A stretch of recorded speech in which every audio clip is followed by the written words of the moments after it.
کتاب میں آپ کو بہانے کے لیے نہیں کہہ رہا ہوں، بلکہ یہ حقیقت ہے اور اس حقیقت سے کوئی انکار نہیں کر سکتا کہ اندرا گاندھی کے دور میں گوپال سنگھ کمیشن بنا اور حالیہ عرصے میں رنگناتھ مشرا کمیٹی بنی اور اس سے پہلے سچر کمیٹی بنی اور آپ کے اس ریاست مہاراشٹرا میں محمود الرحمان کمیٹی بھی بنی۔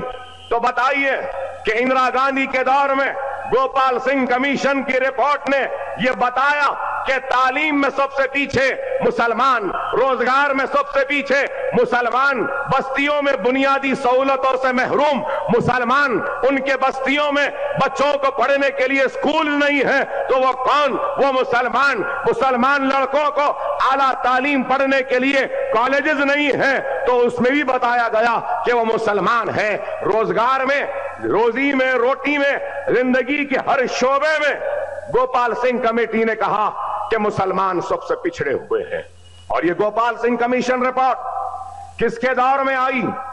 اندرا گاندھی کے دور میں آئی، اور اس کے بعد پھر سچر کمیٹی بنی تو سچر کمیٹی نے کیا کہا؟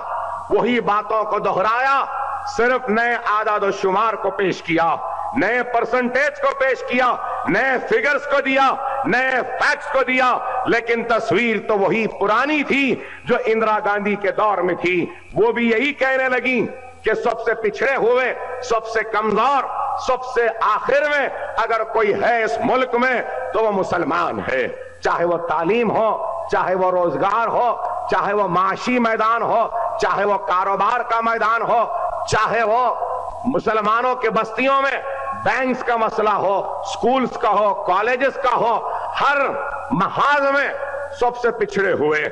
اور یہاں تک کہ سچر کمیٹی نے تو ایک قدم آگے بڑھ کر کہا کہ اس ملک میں ایس سی ایس ٹیز اور بی سیز سے بھی اگر کوئی پیچھے ہے، پچھڑا ہوا ہے تو وہ مسلمان ہے۔ تو آپ بتائیے کہ رپورٹس آتے گئے، رنگناتھ مشرا کمیٹی رپورٹ آئی تو رنگناتھ مشرا کمیٹی رپورٹ نے کیا کہا؟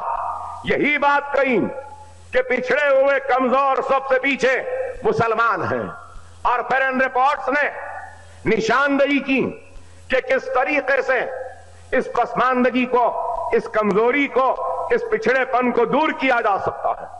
کئی باتیں کہیں تو کیا رنگناتھ مشرا کمیٹی کے ریکمنڈیشن، کیا سچر کمیٹی کے ریکمنڈیشن، کیا گوپال سنگھ کمیٹی کے ریکمنڈیشن، کیا محمود الرحمان کمیٹی کے ریکمنڈیشنز کو حکومت وقت نے قبول کیا، عمل کیا، کچھ کیا؟ نہیں کیا۔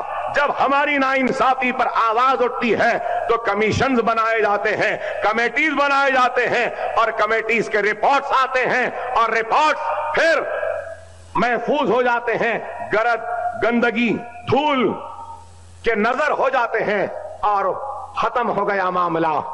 کہ ایسا ہو گیا ہے کہ کسی شاعر نے کیا خوب کہا ہے کہ تمناؤں میں الجھایا گیا ہوں، کھلونے دے کے بہلایا گیا ہوں۔ یہ رپورٹس، یہ کمیشن، یہ کمیٹیز ایک کھلونے بن گئے ہم کو بہلانے کے لیے۔ عملی طور پر کوئی جامع منصوبہ نہیں، کوئی پالیسی نہیں، کوئی پروگرام نہیں، صرف مسلمانوں کو ایک ووٹ بینک کی طرح استعمال کیا جاتا ہے۔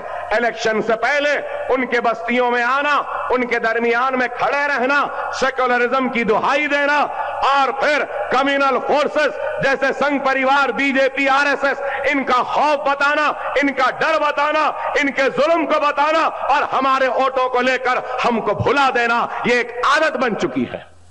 کیا یہ بات غلط ہے؟ یہ ایک حقیقت ہے اور یہی ہوتا ہے اور یہی ہوتا ہوا آیا ہے۔ اور آج میں یہ بات کھل کر کہوں گا، مجھے کسی کا ڈر، کسی کا خوف نہیں ہے۔ آج اس ملک میں پانی کی قیمت ہے، لیکن اگر نہیں ہے کسی چیز کی قیمت تو افسوس کے ساتھ کہنا پڑتا ہے کہ مسلمان کے خون کی قیمت اس ملک میں نہیں ہے۔